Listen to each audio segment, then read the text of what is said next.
Kenny, the Pirates finished off a trip to Oregon with a win at Lewis and Clark following a loss at George Fox, but that win at Lewis and Clark, it ends a streak for us, and that has to feel pretty good.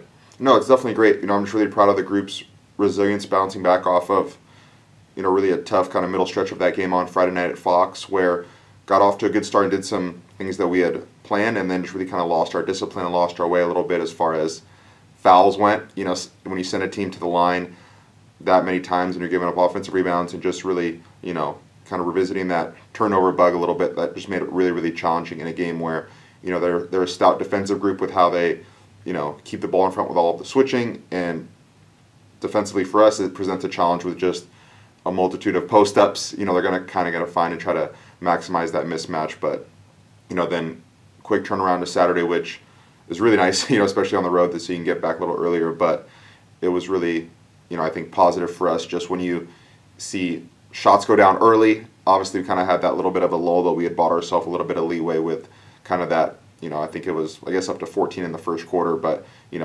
starting out the stretch early, being up 14-4, and then, the game never really getting down to a one-possession game late allows you a little bit of freedom to not have to burn those timeouts until you get under the, the 1 minute where you can advance. So it was really nice. I think, just proud of the performances of our, our vets, our sophomores, where they let me know after the game, we were 7 for 7 from 3 in the second half, which was huge. So, making shots helps some things. This is obviously a team that can shoot, and you work for open three-point shots. To see those finally go down on Saturday in the way that you want them to and they want them to, was that just a matter of confidence and stroke, or was there something that you did differently or that Lewis and Clark did defensively that allowed those open shots? I don't think so.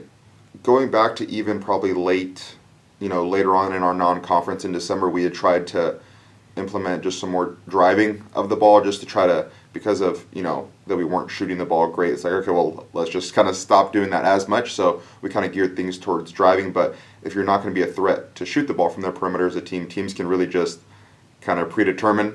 So I think it goes hand in hand where you still have to take the open ones.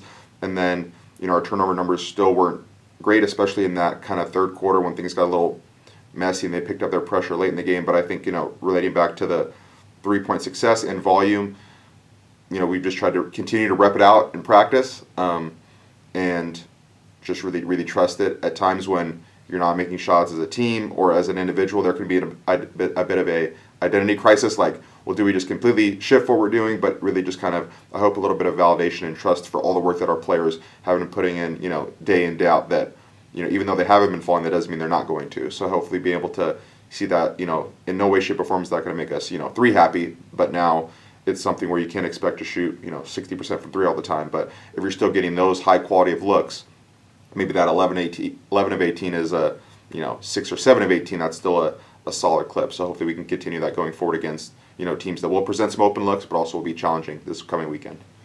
This coming weekend, we're going to host Puget Sound and Pacific Lutheran. Be nice to be back home for the first time in 3 weeks. But it's also going to be important, I think, for you and this team to show that it wasn't just a one-off, that this team is really taking steps forward. Talk about the challenges that these two squads are going to present.